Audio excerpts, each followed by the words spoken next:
คือตอนเป๋ใจค่ะเอาค่ะเพราะจังนั้นหนังคือตีเป็นการตบมือปันMCเซงวานเฮาตอนดักคำขึ้นได้เนี่ยเฮาอันกันเต็กเลยหัวใจกันมาปันเร็วๆค่ะเนาะโอ้ซึ่งตี MC เในก็เสียงก็หวานปยก็หน้าตาก็ห่างลีนั่นนะขนาดไหนปยก็จะเป็นสาวสดนั่นขนาดนั้นโอ้โหอันกันเต็กกันมานำเต้ๆว่าเอาค่ะสังสวรรค์ในตอนดักคำขึ้นในสังสวรรค์มี MC มาปืดปันปังซอนเนี่ยก็อาจารย์เฮาก็เต็มเลยมีปังซอนเห็นฮู้ว่าในโครงการเฮาในมีคุณส่งเป็นจังหือมีผู้ก่อตั้งเป็นจังหือและผู้จัดการเป็นจังหือจากก่อเจ้าในและโคของเป็นจังหือเงินเขาจากก่อเจ้าในนั้นขนาดไหนเอาค่ะยินจมขอบใจถึง MC เราตอนตาคำขึ้นในค่ะเอาค่ะเพราะฉะนั้นก็เฮามาเฮียนฮู้เฮามาเฮียนฮู้จำกันว่าผู้ของในโครงการเฮาในที่เป็นจังหือจังนั้นขนาดไหนโครงการตีลีเสยปยสัมมีโคของตีลีในก็ไปเป็นนั่นขนาดไหนเอาค่ะเพราะฉะนั้นก็โจกรรมไปการลงโคของเฮาในเตย้อนมากับ10ตัวให้กูก็ซ้ำบ่เลยว่าจับเสีย1ปอดอ่อนตอนนึงค่ะเนาะเอาค่ะจะใครได้ก็เตห้องมายิ่งเก่งคำค่ะมื้อเหลือได้ก็อยู่ไว้เจ้าข้าวกรุงเทพค่ะจัดที่ได้ก็เตอยู่ไว้ตั้งนมาเจริญจอมไม่ตรงวิสีบ่ค่ะเอาค่ะอัพไลน์ผู้แนะนำข่าวแต่ก็เตเป็นบ่ที่มาค่ะใจลื่นหานอันเปิงไว้จันแลนสตาร์เลยมีราย10,000บาทขึ้นเลยบ่เทียมใหญ่ค่ะใจลื่นวันอันเปิงไว้จันมันนี้เจเลยมีราย70,000บาทขึ้นเลยนะคะเนาะเพราะยก็เตมีมาแทงอันนำยินจมอำเป็นนั่นก็เตเป็น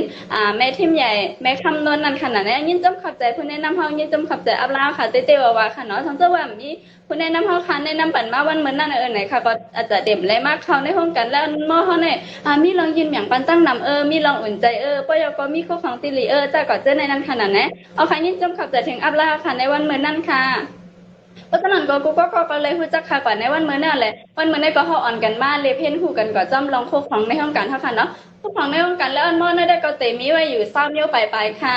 ใน20นิ้วปลายๆนั้นซ้ำเตแจกแพ้ไว้เป็น4กลุ่มค่ะเนาะเอามาเตยจำกันว่าใน4กลุ่มนั้นซ้ำเตเป็นอีสังหลายๆนั้นขนาดไหนกลุ่มที่1ก็เตเป็นโคของอันโหลใจตื้อกูวันค่ะสันตัวว่ามีเป็นนั่นขนาดไหนเฮาก็ต้องโหลใจตื้อกันลูกมากลางในติ้นโหลใจตื้อจากก็จะได้นั้นขนาดไหนอันเฮาโหลใจตื้อกูวันเครื่องของสมโตเฮานั้นขนาดไหนพอยก็เตมาทางกลุ่มที่2ค่ะโคของกำแถมใบอยู่ดิคนของกูก็ต้องมีใบอยู่ลีนั่นขนาดไหนสังตัวว่าเฮามีใบอยู่ลีเต็มทั่วเนี่ยก็เฮาก็เต็มจังหาเงินเฮาก็เต็มจังเหตุการณ์ผู้เป็นผู้ไข้นั่นก็ผู้เกี้ยนอิดอ่อนนึงก็เฮาเต็มจังเหตุการณ์นั่นขนาดนั้นเอาค่ะนั่นคือเฮาเตมีลองไปอยู่ลีเต็มชนๆนั่นในห้องกันแล้วอันเมื่อเฮาก็เลยพงสร้างเฮ็ดออกมาของกำแถมใบอยู่ลีนั่นขนาดนั้นปยก็เตมีมาแทงพวกของไปถึงลงหังลีโอ้โหกูก็สันตวาติว่ามีใครหังลีอันนั้นก็กูก็ว่าผู้หญิงห้ามว่าผู้ชายห้าเต็ม3,700เส้นนั่นขนาดไหนสันตวาใครหังลีนี่ก็เขาก็ลองมาทำได้จำกันว่าคันไหนที่มีพวกของอย่างลีทางใจเต็มปานนั้นขนาดไหนปยก็เต็มมาแทงกลุ่มที่4ก็ได้เป็นกลุ่มดินพลสนให้หน้านั่นขนาดไหนกลุ่มดินพลสนให้หน้าในซ้ำที่ว่ามันจะมีข้อความที่ว่าอันตัวกว้างมันนั่นขนาดไหนหนังเฮาได้เห็นฮู้กันก่อนดันขันตะดาคำขึ้นในก็เฮามาเลเพนจำกันกว่ากำโตค่ะเนาะเพราะฉะนั้นก็เฮามาเริ่มต้นจากตียาสีเขียวกันค่ะเนาะเอาค่ะยาสีเขียวในห้องกันเฮาได้ก็จื้อมันได้ก็เตห้องว่ายาสีเขียวตุเฟเนี่ยค่ะเนาะอันนั้นได้ก็เตหอมขึ้นค่ะสังสว่าเฮาใจตื้อกว่าแล้วในเตมีอันจับใจค่ะเนาะเชื่อว่ามันหอมมันหืนค่ะเนาะปยก็ค่าปันไลป้ามุมยังปัตริยาอันมีในโซเฮาอันมีในปากเฮาจับก็จะไหนค่ะเนาะปยก็เต็มเฮ็ดให้เขียวเฮาในเหมือนจังว่าอ้วนมันก็ในเขียวอ่ำเกียนเคียงในค่อนกว่าดั้งไหลก็เจค่อนจังนั้นขนาดไหนหรือเขียวเจเกียนเคียงในไหนก็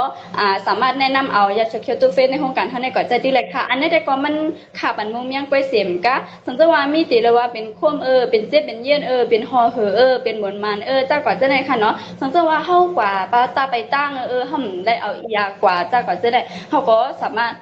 เอายาทุกเขียวให้ในก็ตาบันให้ในก็มันเตลดย่อมปันห้อยกล้องอันมีอยู่ตีเนื้อผิวหนังเท่านั้นขนาดไหนอันที่เป็นโค้มเป็นตุ่มหอจ้าก่อนจะได้นั่นขนาดไหนยกว่าหรือเส้นนั่นนำก็ยาทุกเขียวในได้ก็ในสังสว่ามีแผลที่ว่าเป็นเขียวเมี่ยงซัมโบฮูแหจี้เอาเขียวในก็ซัมโบป่องกว่าตั้งกลางนั่นขนาดไหนสังสว่าเป็นจังนั้นในเขาก็สามารถเอายาทุกเขียวในมีบออกมาใส่ในมือห้อยในก็เอาจิ้มเข้าไว้ในฮูเขียวอันดีเมี่ยงคมนั่นค่ะเนาะอันนี้ก็ได้จอยบันขาบันมุมยังปฏิริยาเขาเห็นในก็ติเฮ็ดให้เขียวใน แก่นแข็งขึ้นมากขึ้นนั่นขนาดนั้นโอเคยาเที่ยวในห้องกันนั้นในก็การขันเขาก็ตีอยู่ตี199รายการขันขังของก็ตีอยู่ตี399และพี่วีก็ตีอยู่ตีซ่าค่ะพี่วีกำซื้อค่ะเอาทางเพราะฉะนั้นก็มาทำตัวต่อไปค่ะเนาะอันนี้ได้ก็ตีเป็นปกล่างน้ำมดอัพเคนซิงนะคะเนาะซึ่งตีปกล่างน้ำนี่ได้ก็เหมือนใจปกล่างน้ำยั่วอันดีว่ามีในเซเว่นมีจำเสียงจำลานนั่นขนาดนั้นซึ่งตีปกล่างน้ำนี่ได้ก็อันเพี้ยนให้หน้าเขาลูกค้าสมมติว่าเขาตาเมกะเขาตาอันนั้นเป็นกว่าหน้าเขาในเอาเป็นสิวขึ้นมาจากกว่าเจ้าในนั้นขนาดนั้นนั่นคือว่ามันดีกว่าแก้ปัญหาอันที่เป็นสิวอันที่เป็นหน้าผ้าเม็ดง่า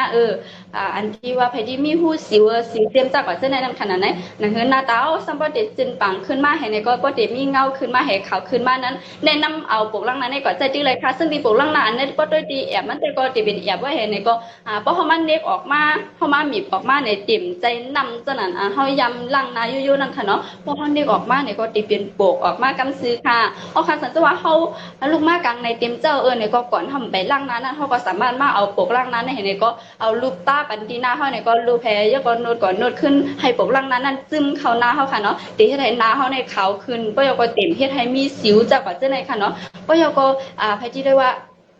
หนังตาหูเจ้านั้นค่ะเนาะตีลดย่อมปันรองหูตีจำนาเท่านั้นขนาดนั้นเอาค่ะปกล่างนาในโครงการเขาได้การขันเข้าคนก็ตีอยู่ที่299รายการขันข้างของก็ตีอยู่ที่499รายพี่วิก็ตีอยู่ที่35พี่วิกำซื้อค่ะเนาะเอาค่ะปัจจุบันก็ขึ้นมาแทนตัวต่อไปค่ะเนาะอันนี้ได้ก็ตีเป็นกาแฟวิโรชินนะคะเนาะกาแฟอันนี้ได้ก็ตีมีตั้งตัวใหม่ตีมีตั้งตัวเก่าค่ะเนาะซึ่งที่ตัวใหม่ก็หอมวันค่ะเนาะตัวเก่าก็หอมวันเหมือนกันค่ะอันนี้ได้ก็พันหลีมันได้ก็ซึ่งที่ผู้ใจก่อนหนึ่งเลยยืนยันมาว่าชวนลองตั้งกาแฟแค่กล่องเดียวในก็เห็นก็มือเหลียวเลยเปิงไว้จันมันนี่เจอโอ้โหกูก็อันนี้ได้ก็สิดีมีผู้นำเหยื่อเขายืนยันไว้ว่ามันยาอะไรแห้งสายตาเขาสังเกตว่าใครที่ว่ามีเป็นตาเจี๊ยบยาที่ใดก็อ่ำหายกว่าจื้อหมอผีดังนั้นตั้งในมาเป่าอ่ำหายเปิ้นว่าเอาปูมาให้จังนั้นจังไหนเฮ็ดนี่ก็อ่ำหายนี่ก็แนะนำเอากาแฟวิโรชินในโครงการท่านในก่อนเจที่เลยค่ะเนาะอันนี้ได้ก็มันยาสายตาก้อยเสียมก้าสังเกตว่ามีไผที่ว่าเฮ็ดกันนักอ้วนเอ็นพวงใจความนำแหเนี่ยก็เอาใส่ตาเข้าโมนั้นก็เอาเฮาในตันกว่า5อ้วนสังก็มาสังก็ยก็สิเฮ็ดอันไหนก็ม่วนตั้นขึ้นไรนั่นขนาดนั้นเหมือนจังหนังว่าเปิ้นลาดเข้ามานึงก็มือให้เขาก็เฮ็ดอันนั้นอันนี้เนี่ยเฮาในเต็มตั้นขึ้นไรหมดบ่ยก็เต็มม่วนจัดไรหมดนั่นขนาดนั้นชวนว่าเฮามีชวนว่าเฮาเป็นไว้เฮาเหมือนจะหนังว่ามีแห้งขำนั่นขนาดนั้นนั่นคือเขาซัมโบติเลียเซียวจากก่อนจะไหนค่ะเนาะแนะนำเอาเจอตื้อเลยกาแฟวิโรชินในโครงการเท่านั้นเลยค่ะกาแฟนั่นได้ก็ซึ่งดีการขันคมก็เตยเต199รายการขันขังของก็เตยเต299และพีวีก็เตยเต120พีวีกำซื้อค่ะปยก็ขึ้นมาแทนตัวต่อไปค่ะเนาะอันนี้ได้ก็เตเป็น3ซุปเปอร์มูเตอร์ในค่ะเนาะโอ้โหกูก็ซึ่งที่3ซุปเปอร์มูเตอร์ในได้ก็สังเกตว่ามีไผที่ว่าเป็นปัญหายิววานเลือดขึ้นอันนั้นก็เป็นเลือดจางอันนั้นก็เป็นเลือดเผอค่ะเนาะอันนั้นก็เป็นไตผากอันนั้นก็อ่ำจังไปไกลตั้งตูตั้งขี้เหนียวเนี่ยก็ซ้ำก็หลุดเลยนั่นเนื้อกูตาเสอันนั้นก็เป็นพ่อจากกว่าจะไหนค่ะเนาะมีไผที่ได้ว่าเหตุการณ์จ้อมลอยครึ่งจากค่ะเนาะยิบจากติ๊กๆเห็นนางเห็นฮอกัติ๊กๆเห็นจากเป็นจ็อกแกจากกว่านั้นจากกว่าจะไหนค่ะเนาะสามารถแนะนำเอา3ซุปเปอร์มูเตอร์ในกว่าใจที่เลยค่ะเอาค่ะเพราะฉะนั้นเฮามาตัวจำกันกำตัวค่ะเนาะเริ่มจากดีไฟโตเอสเนี่ยค่ะเนาะหมักใบล่างลำไส้ค่ะซึ่งดีกวนเขาก็เขาก็ตั้นหูเลยว่าไส้เขาเนี่ยมันจะต่างเนี่ยเอาเป็นปุ่มโพปุ่มไข่ปุ่มย่านถึงมาตีต้องน้อยเท่านั้นขนาดไหนซึ่งที่เขาก็ตั้นหูเลยว่ามันเป็นไส้เขาในตันนั่นก็มันมีมงเมียงจากก่อนจะได้นั้นขนาดไหนมันก็ตีว่าชนว่ากินมันนำหนาเลยมีไข่มันตีต้องอยู่จากก่อนจะไหนค่ะเนาะเอาค่ะสามารถแนะนำเอาหมักไม้ลำล่างไส้ในก่อนใจตีเลยค่ะอันนี้ได้ก็มันจะเฮ็ดให้ไส้เขาจะจางก็ยังก็จะเฮ็ดให้เลือดเขาจะจางสังเกตว่าไส้เขาจะจางเขาซ้ำกว่าซ้ำเข็มตั้งนึงเยี่ยวตั้งนึงนั้นก็กว่าจะเลือดตั้งนึงเยี่ยวตั้งนึงไงเฮ็ดจังนั้นมากก็มันติหายเลยจูเข้าไว้ค่ะสังเกตว่าเขาล่างบันลำไส้ค่ะเนาะจนนั้นเลยลำไส้ในเขาในลองอย่าลำลองติๆค่ะเนาะสังเกตว่าไส้เขาเนี่ยมันจะจางไงก็เลือดเขาในเต็มจะจางค่ะกูก็สังเกตว่าไส้เขาตันเนี่ยก็ตีหน้าเขาในเต็มมีตุ่มซิวนั้นก็ตีออกหน้าพาเม็ดงามาจากก่อนจะไหนก็จังเป็นไรค่ะจนเพราะว่าไซเขาในมันตันแห่มุมยังปัตริยากะกอกคาดไว้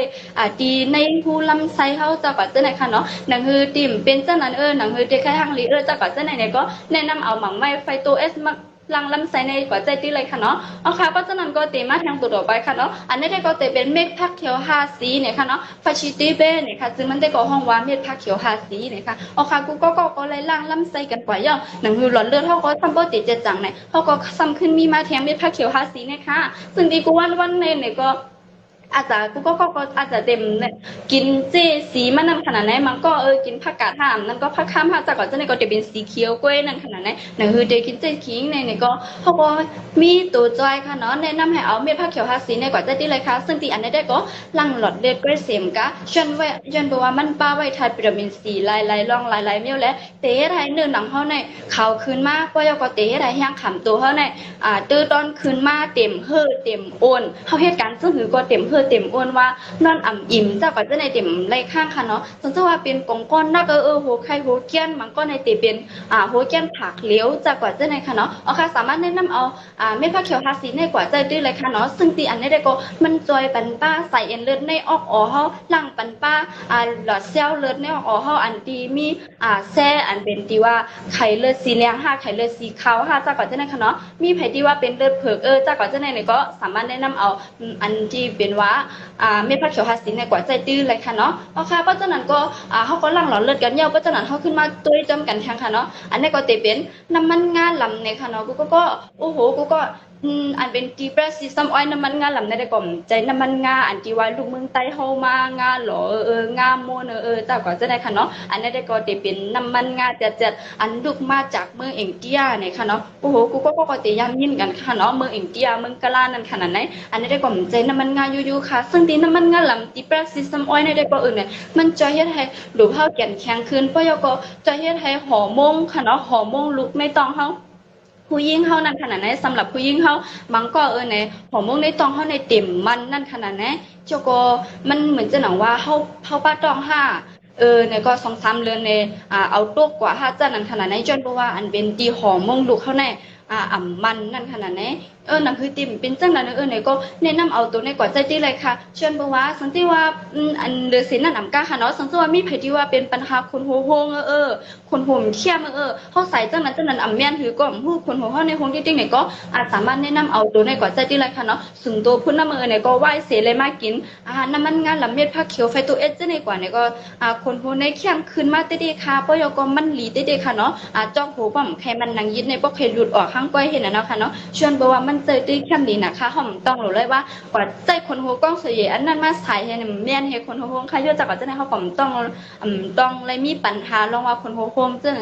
จากว่าจะนั้นขนาดนั้นโอ้โหกูก็อันนี้ได้ก็ซึ่งตีมันปันหลุกแกนเคียงแฮคนหัวโฮงห้ามนั่นก็ในตัวก้นเฮาแกนเคียงขึ้นมาเสียมก้าค่ะเนาะอันนี้ได้ก็มันจอยเฮ็ดให้ตัวคิงเฮาก็มังสังขึ้นมาเหมือนกันค่ะก็ก็คาปันมุงเมียงปฏิริยาอันกว่าก่ออยู่ที่ในหลอดเลือดอันนั้นก็ในหลอดตัวเฮาในค่ะเนาะอันที่ว่ามีเหมือนจังหนังในตัวเฮาในมันจะมีเหมือนจังหนังสารกว้างไฟฟ้าสายไฟฟ้ากูก็เตยามหันค่ะเนาะซึ่งดีเลือดเฮาในเตเป็นสายจังหนังนั้นขนาดไหนเอาคันนั่นคือว่ามันเต็มมีโมเมนต์จะเนี่ยก็เฮาก็เจอตื้อกว่า3ตัวในเลยค่ะ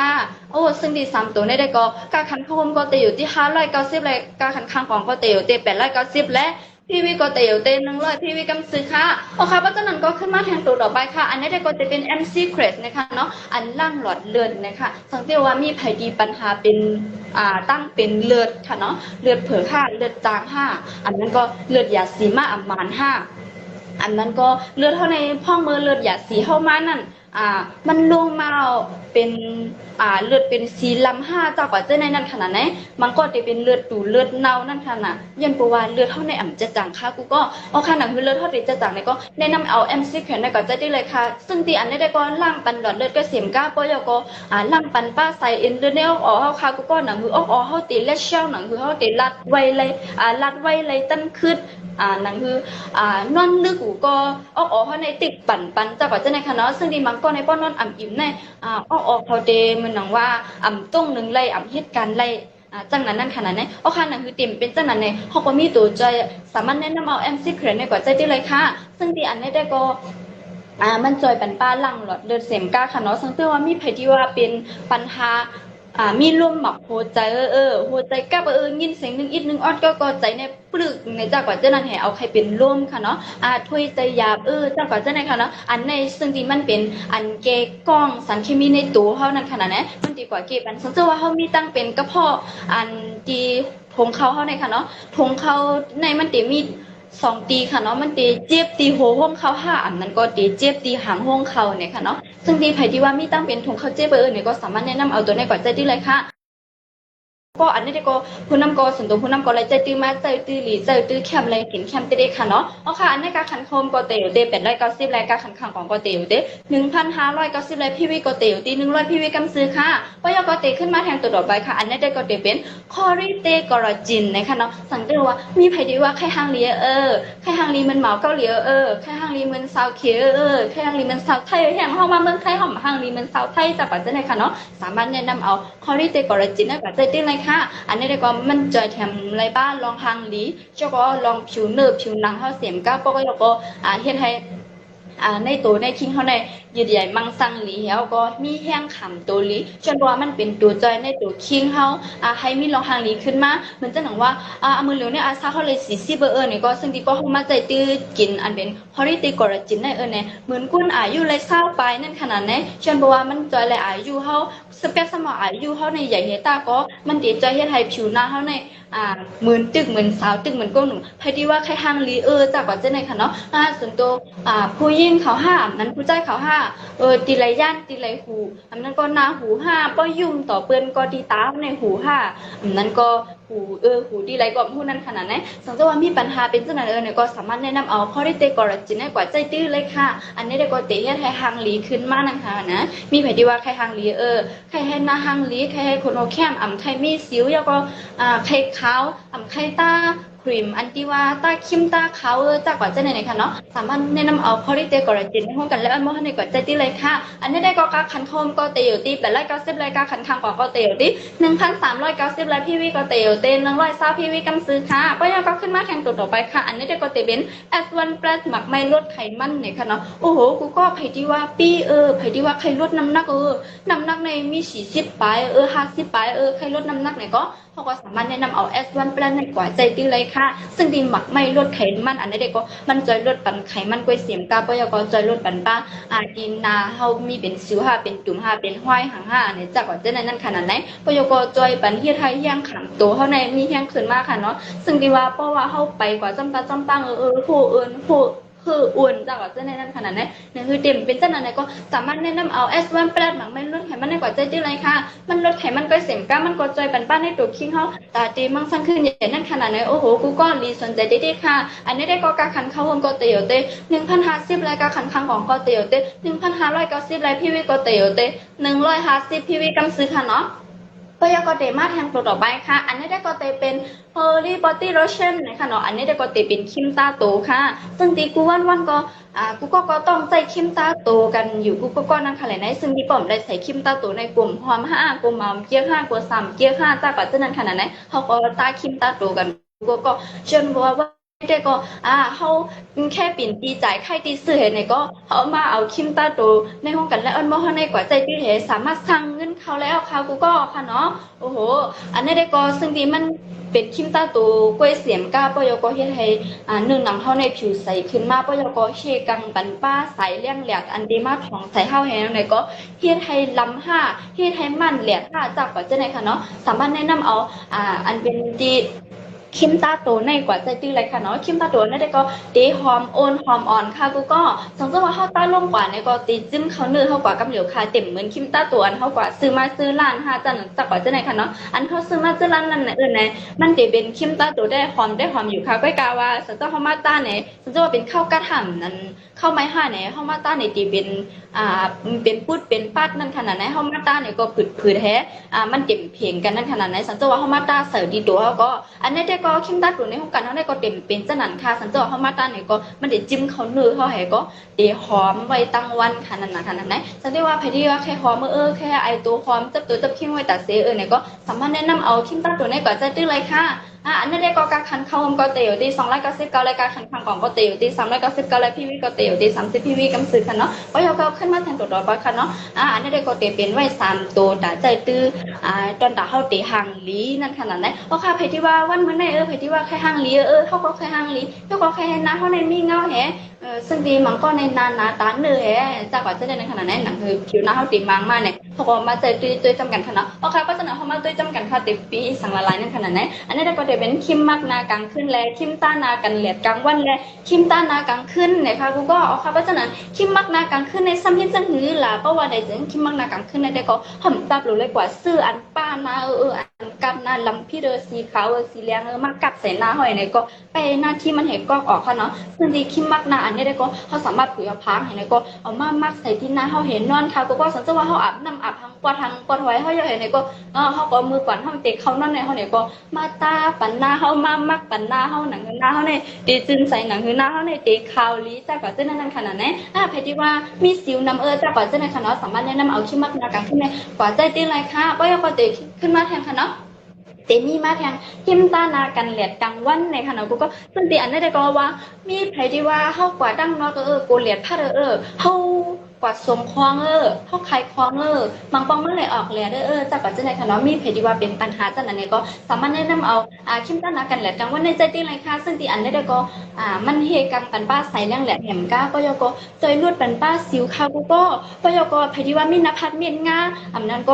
็อันเป็นเปิ้นเป็นป้าจีน่าเฮานั้นค่ะเนาะอันเป็นดีคุณนางเฮานั้นตีแล้วพี่พ่อถามนั่นก็เป็นผู้สิวผู้เสียมจากก่อนจะนั้นค่ะเนาะอันนี้ก็มันลดปันไรป้าค่ะกูก็เจ้าก็จอยปันป้าใส่เรื่องแหลกแหมก้าก็ยก็เฮ็ดให้หน้าเฮาในมังลงมาแหพอเฮายิบด้วยหน้าเฮาในติ่มเป็นหน้าตาเนื้อนั่นขนาดไหนตีมังอ่อนเฮก็ยก็ตีหน้าลีฮักนั่นขนาดไหนกูก็โอ้โหอันนี้ก็ใจตื้อใจแคมใจหลีที่ค่ะกูก็หอมค่ะก็ยก็เตะขึ้นมาแทนคิมต้านากลางขึ้นค่ะสงสัยว่าเฮาตีนอนถ่ำหรือเลยตาเมคอัพอันนั้นถ่ำหรือเลยตาอันต้านนากลางขึ้นเห็นว่าอันเป็นแตงโมนี่เซเว่นจากจังนั้นขนาดไหนกูมันก็ไหนกูก็เด็ดใจจังนั้นขนาดไหนก่อนเฮาตีนอนไหนตีมาต้านนาเห็นนอนจนกูว่ากูห่างลีกูเปิ้นเกียกูเปิ้นไล่ใจจากจังนั้นขนาดไหนเอาค่ะวันมื้อในได้ก็มาในนั้นปันคิมต้านนากลางขึ้นในขนาดว่าสังเกตว่าเฮาต้านนาก้อยเนี่ยกำนาเฮาซ้ำขาวเนี่ยข้อซ้ำลำเนี่ยก็เต็มห่างลีนั่นขนาดไหนหนังหือหน้าเฮาก็เต็มห่างลีข้อเฮาก็เต็มขาวนั่นเลยพอเฮาต้านนาเฮาก็สามารถต้านอะไรต้าข้อเฮาค่ะเนาะซึ่งที่ให้มันขาวให้มันห่างลีในหนังเฮาก็ตีผิวใสขึ้นมากนั่นขนาดไหนกูก็สังเกตว่ามีเพจที่ว่าแค่ห่างลีวันเหมือนนั่นเนี่ยก็สามารถแนะนำเอา3ตัวในกว่าใจตื้อเลยค่ะเนาะซึ่งที่อันนี้ได้ก็การคันโฮมก็เตยอยู่เต้890รายการคันข้างกล่องก็เตยอยู่เต้1,200และพีวีก็เตยอยู่เต้100พีวีกำซื้อค่ะก็ยังก็ขึ้นมาแทนตัวต่อไปค่ะเนาะอันนี้ได้ก็เป็นผุนลินซนไฮหน้าเนี่ยค่ะเนาะซึ่งที่เมืองเฮาในได้ก็ผุนลินซนไฮหน้าในก็เฮาได้เจอเป็นเมออจาเมปะเล5กับปาล่วง5มิกแมกเซียม5เนี่ยเฮาได้ฮู้จักตั้งแต่นั้นขนาดไหนวันมื้อในหนังคือก็ดีเลยฮู้จักกว่าผุนลินซนไฮหน้ามันมีพันธุ์จังหนังคือเนี่ยเฮามาถอมด้วยจำกันค่ะเนาะซึ่งดีอันนี้ได้ก็มีไว้หลายๆเมียวค่ะอันนี้ได้ก็เมืองเฮาค่ะเนาะเมืองเฮาได้ก็สันจะว่าเฮากว่าผูกพังหมีนั้นก็เฮากว่าผูกแดงไห้จากปัจจัยเนี่ยเฮาตีใจเป็นผลคิดว่าขี้ก้อยจ่องแม่นค่ะขี้มาจากปัจจัยค่ะเนาะถึงจะว่ามีก็เฮาตีใจเป็นผลจังนั้นก็เห็นในก็กว่าผูกพักผูกเยอะเฮาจ่องแม่นค่ะเอาค่ะจังนั้นวันมื้อไหนไหนหนังเฮาตีเลยเจอตื้อคู่ของเฮาตีเข้มมาอันเฮาผูกนั่นตีขึ้นเยอะ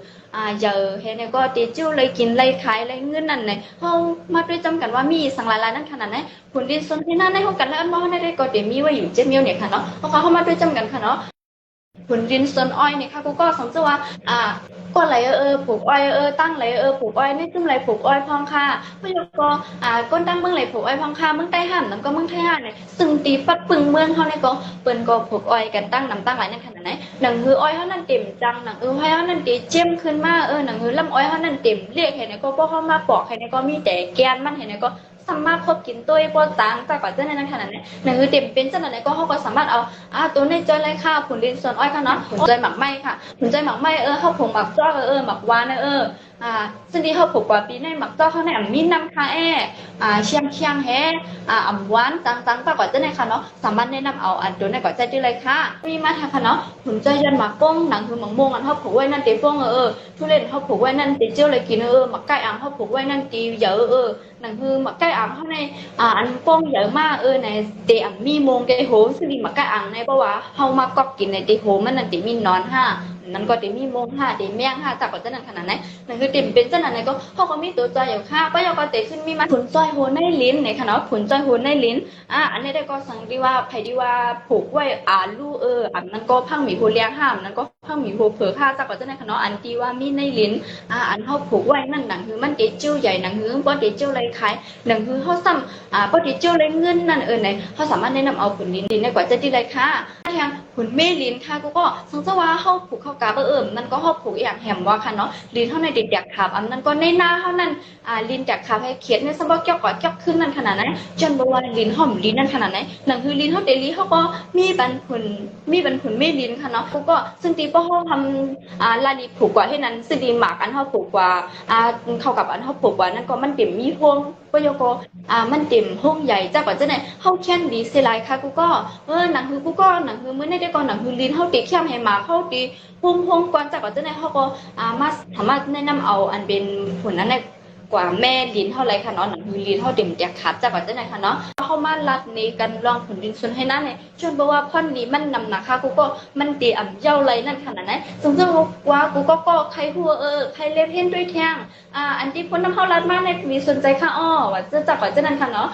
สมมติว่าใครเล็บเห็นด้วยแท่งเนี่ยก็ป้อทิ้งใจเขาตีมาตั้งไว้ปันกลุ่มผลดินส่วนให้หน้าเนี่ยค่ะเนาะใครสังเกตว่ากูก็ใครเล็บเห็นเนี่ยก็ในตำดักคำขึ้นในเป้าไว้เจ้าปังสันกันเนี่ยก็สามารถตักหาผลในน้ำเห็นเนี่ยก็ให้เขาจันเข้ากลุ่มผลเล่นส่วนให้หน้าเลยค่ะจนบอกว่าป้อที่เขาตีมาลายปันว่าพอนี้มันมีจังหนึ่งคือในนึงแค่ใจตื่นเต้นเลยใช่ไหมคะกูก็เจ้าก่อนนึงแค่ใจตีเลยนำเลยเสร็จนะคะกูก็สังเกตว่ากูก็สนใจเนี่ยก็แนะนำสามารถแนะนำเอาผู้นั้นตักสู้ผู้แนะนำเท่าไหร่ก็สามารถเข้ากลุ่มผลเรียนส่วนให้หน้าอะไรค่ะเนาะสังเกตว่าใครใจตื้อใครซื้อใจตื้อค่ะก็ยังก็ใครเป็นผู้เข้าร่วมจำค่ะเข้ามาเป็นจิตใจใครดีสื่อเนี่ยก็เขาก็สามารถจะหาผู้แนะนำเขาไหนเนี่ยก็สั่งซื้ออะไรในคำขึ้นในกำเหลียวค่ะกูก็